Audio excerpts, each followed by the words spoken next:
आदर्श शिक्षण समिति बाड़मेर द्वारा आदर्श विद्या मंदिर में पढ़ने वाले भैया बहनों का हार्दिक स्वागत एवं अभिनंदन। आज के इस वीडियो में विषय विज्ञान कक्षा 10 में अध्याय 4 प्रतिरक्षा एवं रक्त समूह वीडियो क्रमांक 3 का अध्ययन करेंगे। इससे पूर्व रक्त और प्रतिरक्षियों के प्रकार, प्रतिरक्षी की संरचना के बारे में जानकारी प्राप्त कर ली थी। आज के इस वीडियो में रक्त समूह का अध्ययन करेंगे। रक्त समूह का वर्गीकरण कार्ल लैंडस्टीनर ने 1901 में किया। रक्त में दो प्रतिजन ए व बी पाई जाती है। ये प्रतिजन रक्त की लाल कणिकाओं की सतह पर पाई जाती है। इसकी उपस्थिति या अनुपस्थिति के आधार पर रक्त को 4 समूहों में बांटा है। मुख्य रूप से यूं देखा जाए तो ए, बी, ए बी और ओ समूह है। ये प्रतिजनों की उपस्थिति के आधार पर 4 प्रकार के रक्त समूह में बांटा गया। ए रक्त जो है, इसमें ए प्रतिजन को एंटीबॉडी भी पाया जाता है। बी रक्त समूह में बी प्रतिजन ए एंटीबॉडी पाया जाता है। ए बी रक्त समूह में ए बी प्रतिजन एंटीबॉडी अनुपस्थित होती है। ओ रक्त समूह में प्रतिजन नहीं पाया जाता है। ए बी एंटीबॉडी पाई जाती है। तो यहाँ भी एक प्रश्न बन जाता है कि ऐसा कौन सा रक्त समूह है जिसके अंदर प्रतिजन नहीं पाया जाता है? तो ओ समूह। ऐसा कौन सा रक्त समूह है जिसमें एंटीबॉडी नहीं पाई जाती है? ए बी रक्त समूह है। तो ये जो रक्त समूह है, इसमें सामान्यतः प्रतिजन प्रोटीन, ग्लाइकोप्रोटीन, कार्बोहाइड्रेट एवं लाइकोलिपिड के बने होते हैं। ये प्रतिजन एक ही विकल्पी या संबंधित जीन से संबंधित होते हैं और ये जो प्रतिजन है वंशानुगत रूप से अपने पेरेंट्स से प्राप्त होते हैं। लाल रक्त कणिकाओं की सतह पर उपस्थित प्रतिजन के आधार पर 4 प्रकार के रक्त समूह पाए जाते हैं। ए, बी, ए बी और ओ है, जो आगे की स्लाइड में, वीडियो में अपन स्पष्ट एक सारणी के माध्यम से समझने का प्रयास करेंगे। ए बी और ओ रक्त समूह का जो वर्गीकरण किया है, इस समूह को ए बी ओ समूहकरण भी कहा जाता है। अभी आपको बताया था कि प्रतिजन ए है तो ए रक्त समूह है, बी प्रतिजन है तो बी रक्त समूह है, ए बी प्रतिजन है तो ए बी समूह है, और जिसमें कोई प्रतिजन नहीं है वो ओ समूह कहलाता है। इस ए और बी के अतिरिक्त रक्त के अंदर लाल रक्त कणिकाओं पर एक RH कारक नाम का प्रतिजन और पाया जाता है। इसकी उपस्थिति के आधार पर रक्त जो है वो धनात्मक होता है, RH धनात्मक, और रक्त कणिकाओं पर जिन पर RH कारक प्रतिजन नहीं पाया जाता है, ऐसे रक्त समूह को RH नेगेटिव या ऋणात्मक कहते हैं। इस RH कारक की व्यवस्था के अनुसार RH समूहकरण भी कहते हैं। रक्त समूह को 2 भाग बांटे गए। ABO रक्त समूहकरण और आरएच समूहकरण। आरएच समूहकरण के आधार पर रक्त धनात्मक, ऋणात्मक दो प्रकार के होते हैं। ए बी ओ समूहकरण के आधार पर रक्त 4 प्रकार के समूह में पाए जाते हैं, जो एक सारणी में दिखाया गया है। तो इसी तरह रक्त समूहकरण में ये रक्त 8 भाग हो जाते हैं, 4 धनात्मक और 4 ऋणात्मक है, और जिसमें आरएच कारक उपस्थित है लाल रक्त कणिकाओं पर, वो रक्त धनात्मक होगा। जिसमें लाल रक्त कणिकाओं पर आरएच प्रतिजन नहीं पाया जाता है, वो रक्त समूह ऋणात्मक कहलाएगा। और जिस समूह में एबीओ समूह लाल रक्त कणिकाओं पर यदि ए और बी प्रतिजन उपस्थित है, उसके आधार पर भी रक्त 4 प्रकार के होते हैं। तो सारणी से स्पष्ट देख सकते हैं। आरएच कारक की खोज मकाका रिचर्स बंदर में की गई थी। उसके अंदर जो प्रोटीन मानव के रक्त के प्रोटीन समान है, मकाका रिचर्स नामक बंदर में सबसे पहले आरएच कारक की खोज हुई थी। एक प्रोटीन का निर्माण आरएच कारक में करीब 417 एमिनो अम्लों का एक प्रोटीन होता है।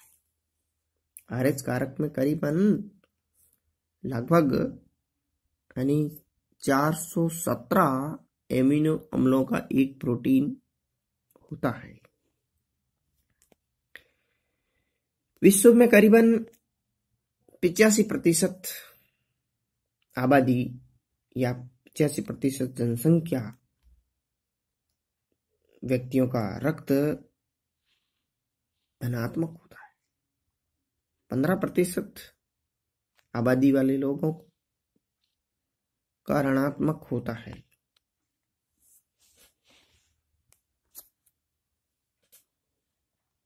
आरएच कारक आरएच एक प्रतिजन है। मानव में ये 5 प्रकार के आरएच कारक पाए जाते हैं। आरएच डी, आरएच ई, आरएच ई, आरएच सी, आरएच सी।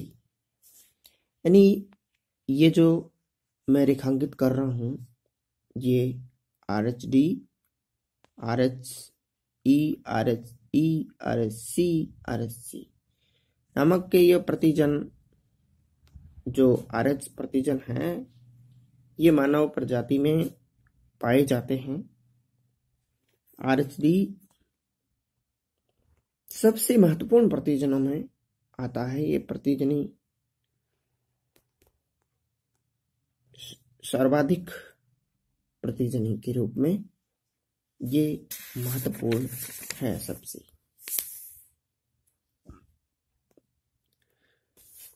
रक्तदान के समय न केवल रक्त समूह का ध्यान रखना होता है, साथ साथ में आरएच कारक का भी ध्यान रखना आवश्यक होता है। जब रक्त आरएच कारक का मिलान भी आवश्यक है। यदि आरएच कारक धनात्मक व्यक्ति का रक्त आरएच ऋणात्मक व्यक्ति के शरीर में स्थानांतरित कर दिया जाए, तो आरएच कारक के विरुद्ध आईजीजी प्रतिरक्षी उत्पन्न होती है। ये प्रतिरक्षी आरएच धारक वाली जो रक्त कोशिकाओं में, लाल रक्त कोशिकाओं के अंदर रुधिर समूहन की विधि द्वारा नष्ट कर देती है। इस कारण रक्त में बिलिरुबिन नामक एक हानिकारक पदार्थ का निर्माण हो जाता है। ये बिलिरुबिन की अधिकता के कारण रक्त में थक्का जमता है बिलिरुबिन की अधिकता के कारण, जिससे यकृत और प्लीहा जो शरीर में महत्वपूर्ण अंग है को हानि पहुंचाकर जब रक्त का फिल्ट्रेशन किडनी में होता है तो किडनी विफल हो जाती है और जिसके कारण व्यक्ति की मृत्यु हो जाती है। इसलिए कभी भी रक्तदान करते समय धनात्मक आरएच कारक वाले व्यक्ति का रक्त ऋणात्मक में या ऋणात्मक व्यक्ति का रक्त धनात्मक में नहीं स्थानांतरित करना चाहिए। ये भी पहली जांच में आवश्यक होता है। जब आरएच प्रतिरक्षी शरीर में पहले से बनी हुई नहीं होती,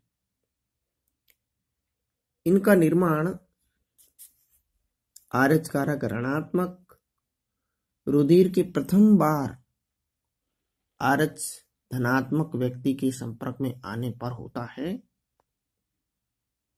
जिसके कारण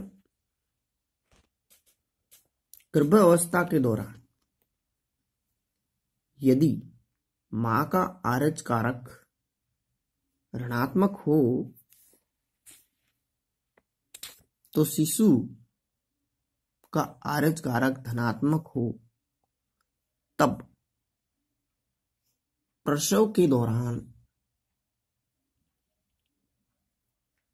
प्रथम प्रसव के समय माता व भ्रूण का रक्त आपस में मिल जाता है। इस कारण माता में आरएच कारक प्रतिरक्षी का निर्माण होता है, जिससे प्रथम शिशु का जन्म सामान्य हो जाता है। लेकिन जब द्वितीय गर्भावस्था में यानी द्वितीय डिलीवरी या द्वितीय प्रसव में यदि शिशु का आरएच धनात्मक हो तो बड़ी कठिनाई या जटिलता पैदा हो जाती है। मादा के शरीर में बने आरएच कारक भ्रूण में के रक्त में मौजूद आरएच कारक से प्रतिक्रिया करता है, जिससे रुधिर संवहन विधि द्वारा ये प्रतिरक्षी लाल रक्त कणिकाओं को नष्ट कर देता,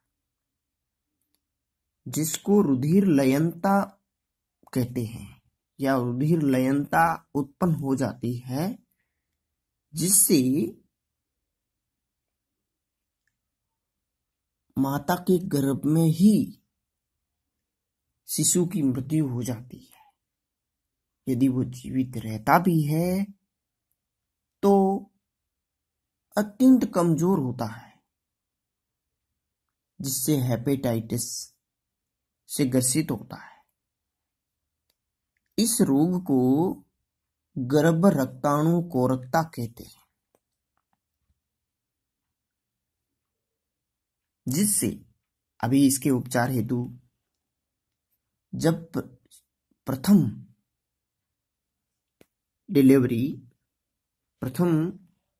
डिलीवरी जब होती है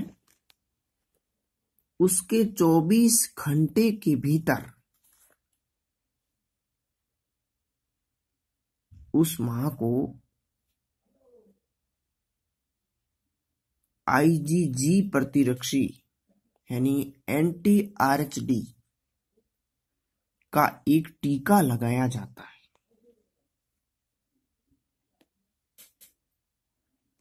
जिसे रोगम प्रतिरक्षी कहते हैं। ये प्रतिरक्षी माता के रक्त में मिश्रित भ्रूण की आरएच धनात्मक का विनाश कर माता के शरीर में प्रतिरक्षी उत्पन्न होने से रोकती है। इसके द्वारा इस रोग के उपचार से शिशु का संपूर्ण रक्त दान के बदला जाता है तो या 24 घंटे के भीतर आईजीजी प्रतिरक्षी यानी एंटी-आरएचडी का टीका लगाते हैं तो रुधिर लयनता नहीं होने देता है, जिससे गर्भ रक्ताणु कोरकता रोग जो उत्पन्न होता है उसको रोका जा सकता है। तो इस प्रकार चित्र में देखते हैं कि जब स्त्री या माता जब RH ऋणात्मक है और जब गर्भस्थ शिशु अपने आंवल या प्लेसेंटा से जब अपने पेट में पलता है तो उसके अंदर धनात्मक है पूरा, तो ये प्रतिजन आपस में क्रिया करते हैं जिसके कारण उसके शरीर में एंटी-RH कारक प्रतिजन काम करती है, जिसके कारण प्रतिरक्षी आपस में क्रिया प्रतिक्रिया करके थक्का जमा देती है, उसको रुधिर लयनता कहते हैं। और रुधिर लयनता के कारण एक रोग उत्पन्न होता है गर्भ रक्ताणु कोरकता, जिसके कारण द्वितीय प्रसव के समय रुधिर लयनता यानी हीमोलाइसोसिस कहते हैं, जिसमें रक्त कोशिकाओं को नष्ट कर देता है। रुधिर लयनता के कारण शिशु की माता के गर्भ में ही मृत्यु हो जाती है, शिशु की माता के गर्भ में ही मृत्यु हो जाती है। ये जो रोग है एरिथ्रोब्लास्टोसिस फिटेलिस नामक रोग जो हो जाता है, उसके उपचार के हेतु एंटी-आरएचडी यानी आईजीजी का प्रतिरक्षियों का 24 घंटे के भीतर प्रसव के प्रथम डिलीवरी के समय इंजेक्शन लगाया जाता है, जिसके उपचार किया जा सकता है। यानी रक्ताणु कोरकता रोग के उपचार हेतु प्रसव के 24 घंटे के भीतर माता को प्रतिजन आईजीजी प्रतिरक्षियों का इंजेक्शन टीका लगाया जाता है, जिससे रोगम प्रतिरक्षी कहते हैं। आज की वीडियो में इतना ही। आज से इस वीडियो से संबंधित कुछ गृह कार्य है। गर्भ रक्ताणु कोरकता क्या है, रोगम प्रतिरक्षी किसे कहते हैं, मानव में कितने प्रकार के RH कारक पाए जाते हैं, उन RH कारकों के नाम लिखिए। विश्व में लगभग कितने प्रतिशत व्यक्तियों का रक्त RH धनात्मक पाया जाता है। आज की वीडियो में इतना ही।